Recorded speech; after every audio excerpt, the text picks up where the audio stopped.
चलो देखो बेटा, आगे बढ़ रहे हैं और अपन बात कर रहे हैं किसके बारे में, वॉल्व्स ऑफ हार्ट। सबसे पहले समझो वॉल्व होती क्या है, उसको समझते हैं। देखो, आपके पास कोई भी पाइपलाइन है, आपके पास कोई भी पाइपलाइन है। अब जैसे आपका टैप होता है पानी का, तो पानी के टैप में क्या होता है, ऐसे अगर ये आपका यहाँ पे ऐसे करके टैप आ रहा है, यहाँ से पानी निकल रहा है, तो यहाँ पे एक वो लगा रहता है, देखो ऐसे करके लगा रहता है ना, खोलने और बंद करने के लिए, है ना। तो जैसे ही आप इसको बंद करते हो, तो यहाँ पे देखो ये जो है ये पूरा का पूरा आ जाता है, ये वाला पार्ट। और अब देखो पानी आना क्या हो जाएगा, बंद हो जाएगा। तो किसी भी चीज को रोकने के लिए जिस चीज को हम यूज कर रहे हैं ना यहाँ पर, उसको क्या बोल रहे हैं, वॉल्व बोल रहे हैं। उसको क्या बोल रहे हैं, वॉल्व बोल रहे हैं, ठीक है। तो वॉल्व पता चला क्या होता है। अब देखो यहाँ पे आप कौन कौन सी वॉल्व पढ़ोगे। सबसे पहले तो देखो हमने एक हार्ट का स्ट्रक्चर बनाया और यहाँ पे कुछ वॉल्व्स बनाई है। जैसे ये वाला पार्ट बताओ, ये वाला पार्ट जो है ये लेफ्ट एट्रियम है और ये लेफ्ट वेंट्रिकल है, ये राइट एट्रियम है और ये राइट वेंट्रिकल है। पता चल रहा है। अब देखो ध्यान से, एक सिंपल सी बात, लेफ्ट एट्रियम में कैसा ब्लड होता है, ऑक्सीजनेटेड ब्लड होता है। वो किस में जाता है, लेफ्ट वेंट्रिकल में जाता है। लेफ्ट एट्रियम से ऑक्सीजनेटेड ब्लड किस में जाएगा, लेफ्ट वेंट्रिकल में जाएगा। तो जैसे ही हार्ट कॉन्ट्रैक्ट हुआ, तो कॉन्ट्रैक्ट होती ब्लड कहां मूव करके जाएगा, लेफ्ट वेंट्रिकल में। अब दोबारा से हार्ट पंप हुआ, यार एक बात बताओ, अगर ऊपर से नीचे जा रहा है तो हार्ट वापस से पंप होगा या दबेगा, तो नीचे से ऊपर भी तो जा सकता है। तो ऊपर से नीचे ना जाए इसलिए क्या किया, इन वॉल्व को भगवान ने बनाया, नीचे से ऊपर ना जाए इसलिए भगवान ने क्या करा, इन वॉल्व को बनाया कि हार्ट कंप्रेस होगा तो ब्लड वापस ऊपर चले जाएगा। पता पड़ा ट्रांसफर होने की जगह तो आपस में खेले जा रहे। ये बेचारा ये ऑटा बैठा हुआ है कि चलो यहां से भैया मैं ऑक्सीजनेटेड ब्लड ले जाऊंगा, लेकिन हार्ट पंप हुआ, ऑक्सीजन ब्लड तो वापस ऊपर चला गया, है ना। तो अब ये वॉल्व का काम क्या है, जब ब्लड आएगा ना, ये वॉल्व ऐसे लगी हुई है, जब ऊपर से ब्लड आया तो ऐसे खुल गई और ब्लड चला गया नीचे। अब जब नीचे से ब्लड आएगा ना तो ये ऊपर नहीं जाएंगी, यानी ये वन वे है। वन वे मतलब एक तरफ को ही मुड़ती है, नीचे की तरफ मुड़ती है, ऊपर की तरफ नहीं मुड़ती है। जिसकी वजह से ब्लड क्या है, लेफ्ट वेंट्रिकल से लेफ्ट ऑरिकल में या लेफ्ट आर्ट्रियम में नहीं जा पाता है। पता चल रहा है। ये जो वॉल्व है ये दो है, इसलिए इसको बोला गया बायकस्पिड वॉल्व। क्या बोला गया, बायकस्पिड वॉल्व। अभी एक बात जो याद रखने की है ना, वो ये है कि बायकस्पिड वॉल्व का नाम जो है ना वो मिट्रल वॉल्व है, ठीक है। कौन सा वॉल्व है, मिट्रल वॉल्व है। अब ये याद रखना, है ना। मिट्रल देखो, मिट्रल मित्रो टर्म में जुड़ रही है ना, दैट मीन्स हमारे हार्ट के पास लेफ्ट साइड में, है ना। तो मिट्रल वॉल्व याद रखना, बायकस्पिड वॉल्व है ना, और किस तरफ होती है, लेफ्ट साइड में, ठीक है। ये पोजीशन पता होनी चाहिए। नाउ सेकंड देखो, ट्राइकस्पिड वॉल्व। ट्राइकस्पिड वॉल्व देखो, ट्राई मतलब तीन है। अब ये तीनों का क्या काम है, देखो सबसे पहले डी, ये जो पार्ट है ये जो आ रहा है ना, ये दिख रहा है, इसको ऐसे बना देता हूं, ये यहां निकल रहा है ना, निकल रहा है, याद है क्या, ये इंफीरियर वेना कावा, याद है ये क्या, इंफीरियर वेना कावा। इंफीरियर वेना कावा कैसा ब्लड ले जाती है, डी ऑक्सीजनेटेड ब्लड। वो किस में गया, राइट एट्रियम में। अब राइट एट्रियम से उलट किस में जाएगा, राइट वेंट्रिकल में जाएगा। किस में जाएगा, राइट वेंट्रिकल में जाएगा। अब वापस से ये ऊपर ना जाए, इस वजह से क्या है, ये वॉल्व भी क्या है, सिंगल वे यानी सिंगल डायरेक्शन में, नीचे की तरफ खुलेंगी, ऊपर की तरफ नहीं। अब मुझे बताओ एक सिंपल सा सवाल, राइट वेंट्रिकल के अंदर जब यहाँ पे डीऑक्सीनेटेड ब्लड था, यहाँ पे डीऑक्सीनेटेड ब्लड था, वो राइट आर्ट्रियम से राइट वेंट्रिकल में गया, राइट वेंट्रिकल में भी इसका मतलब कैसा ब्लड आ गया, डीऑक्सीनेटेड ब्लड आ गया। अब वो डीऑक्सीनेटेड ब्लड किसके पास जाएगा, ये बताओ, लंग्स के पास। ऑक्सीनेटेड होने के लिए लंग्स के पास जाएगा, किसके थ्रू जाएगा, पल्मोनरी आर्टरी के थ्रू, है ना, पल्मोनरी आर्टरी के थ्रू, याद आ रहा है। और लंग से ऑक्सीनेटेड कहां आता है, यहां पल्मोनरी वेन के थ्रू। याद आ रही है चीजें, ये चीजें याद रहनी चाहिए, एकदम क्रिस्टल क्लियर रहनी चाहिए चीजें। अब होगा क्या, अगेन इनका ये फंक्शन है। अब देखो ये जो लिगामेंट है, ये दिख रहे हैं, ये जो टेंडन्स है, ये टेंडन्स है, टेंडन्स मतलब लिगामेंट्स है ना, ये टेंडन्स का क्या नाम है? Chordae chordae tendineae, chordae tendineae. अब कॉर्डिया टेंडनी का क्या काम है? देखो ये वॉल्व थी, वो वॉल्व से जुड़े हुए हैं, वॉल्व नीचे आई, जैसे हार्ट ने पंप किया, इसने क्या किया? ऊपर पुश कर दिया, ऊपर पुश कर दिया, तो ये क्या है? ये वॉल्व से जुड़े हुए हैं, जैसे ये नीचे आई, ये ऊपर पुश कर देंगे, जिसकी वजह से इसे नीचे नहीं आने दे रहे। देखो जब तक कोई सपोर्ट नहीं होगा, अगर सपोर्ट नहीं है तो ये तो क्या हो जाएगा? ऐसे नीचे अटका रह जाएगा। तो ये क्या करते हैं? उसको पुश करते हैं ऊपर, है ना, पता चल रहा है? दूसरा, अब वो ऊपर भी तो जा सकता है, यहाँ पे कुछ थोड़ी लगा हुआ है इनके बीच में, यहाँ पे थोड़ी कुछ लगा हुआ है, ये तो फ्री पार्ट है। देखो ये वॉल्व है, ये मेरा हाथ वॉल्व है, ये तो फ्री है, ऊपर नीचे जैसे मन करे जाए। लेकिन यहाँ क्या लगे हुए? कॉर्डिया टेंडनी लगे हुए। अब ये इतने टाइट है, ये ऊपर से जाने नहीं देते, ये ऊपर जा रहा है, नीचे खींच लेंगे नहीं, और जब नीचे आ गया तो चल ऊपर हो जा, नीचे आया ऊपर हो जा। किसका काम है? कॉर्डिया टेंडनी का।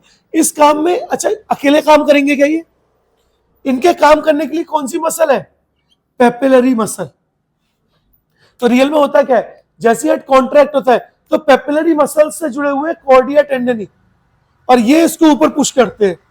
तो ऊपर पुश कौन कर रहा है? पेपिलरी मसल पुश कर रही है ना। किसको पुश कर रही है?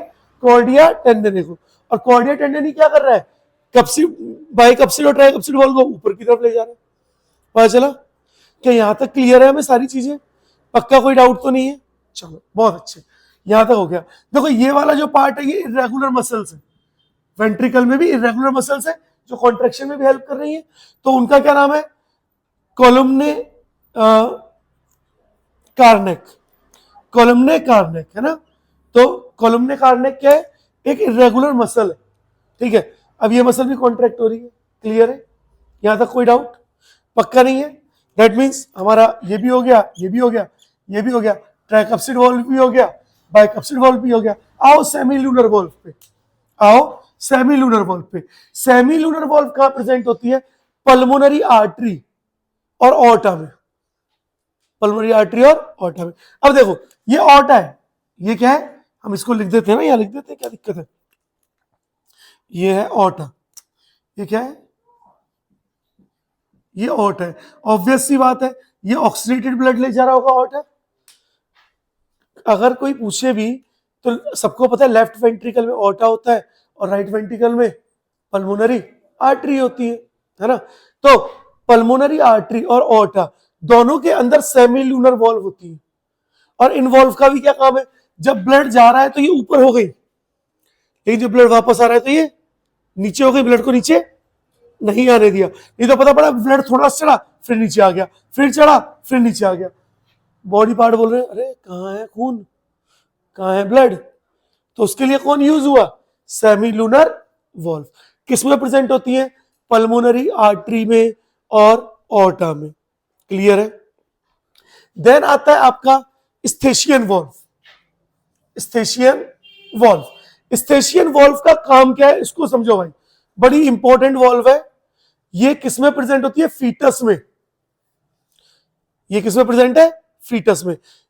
क्यों प्रेजेंट है उसको समझो। नॉर्मली अगर बेबी फीटस की फॉर्म में यानी मदर की बॉडी में, तो मदर की बॉडी के अंदर जब बेबी है तो उसका हार्ट पूरा इस तरह से काम नहीं करता जैसे हमने पढ़ा है ना। क्यों? क्योंकि हार्ट ही डेवलप नहीं हो पाता इतना ज्यादा। तो उस टाइम पे क्या होता है ना, बहुत सारी चीजें नहीं होती हार्ट के अंदर। तो तब ये स्टेशियन वॉल्व क्या करती है?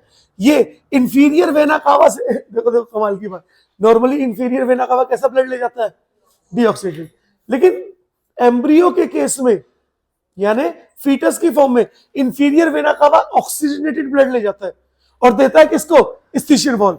और स्टेशियन वॉल्व क्या करती है? यहां पे डीऑक्सीडेटेड ब्लड आता है, यहां पे नॉर्मली इसमें कौन सा ब्लड है? और ये भी किसको ले जाता है? डीऑक्सीडेटेड। लेकिन फीटस में क्या हो रहा है? ये ऑक्सीडेटेड ब्लड ले जा रहा है यहां पर, और यहां पर ये जो ब्लड है ना ऑक्सीडेटेड ब्लड, अब यहां से ऑक्सीडेटेड ब्लड है ये उसको यहां पर, ये जो है फोरामेन ओवेली, इसमें से पास करके यहां भेज देता है ऑक्सीडेटेड ब्लड को। और ऑक्सीडेटेड ब्लड यहां आया, यहां से यहां गया, और यहां से फिर से कहां चला गया? बॉडी पार्ट में।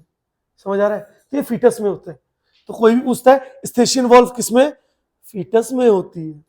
पता चला है ना। नेक्स्ट फोरामेन ओवेली, ये भी किसमें प्रेजेंट है? ये दोनों स्टेशियन वॉल्व भी फीटस में प्रेजेंट है, फोरामेन ओवेली भी फीटस में प्रेजेंट है ना। अब फोरामेन ओवेली भी फीटस में प्रेजेंट है, जैसे ही बेबी का बर्थ होगा तो धीरे धीरे फोरामेन ओवेली बंद हो जाएगा और हमारे अंदर फोरामेन ओवेली कन्वर्ट हो जाएगा किसमें, फोरामेन ओवेलिस में, फोरामेन ओवेलिस में, है ना। जो अब वो बंद हो गया, तो फोरामेन ओवेली अगर बंद हो गया तो उसका क्या नाम हो जाता है, फोरामेन ओवेलिस नाम हो जाता है। अगर किसी के अंदर खुला रह गया, अगर किसी के अंदर खुला रह गया तो उसको हो जाएगा ब्लू बेबी सिंड्रोम। अगर फोरामेन ओवेली जो है वो फोरामेन ओवेलिस नहीं बना तो बच्चे को हो जाएगा ब्लू बेबी सिंड्रोम। बच्चा कैसे रंग का होगा, हल्का हल्का नीला नीले से रंग का होगा, हल्का सा नीले रंग का होगा, पता चल रहा है। तो उसी को हम लोग क्या बोलते हैं, इसी की वजह से क्या होता है, अगर ये ऐसे लिखूं फोरामेन ओवेली अगर नॉट क्लोज, यहां लिख देते हैं फोरामेन ओवेली अगर नॉट क्लोज, अगर क्लोज नहीं हुआ तो कॉज करेगा blue baby syndrome, blue baby syndrome. फिर इनके ऑपरेशन हो जाते हैं, है ना। नहीं तो क्या होता है, बच्चे थोड़ा सा जैसे होठ भी हल्के हल्के नीले रहते हैं, बॉडी हल्की हल्की नीली रहती है। हमेशा ऐसा नहीं होता कि पूरी बॉडी नीली हो, कभी कभी ऐसा भी होता है कि बॉडी के कुछ पार्ट्स नीले रह जाते हैं, ठीक है। तो किसकी वजह से हो रहा है, फोरामेन ओवेली जो है वो फोरामेन ओवेलिस नहीं बन रहा है, इस वजह से। समझ पाए।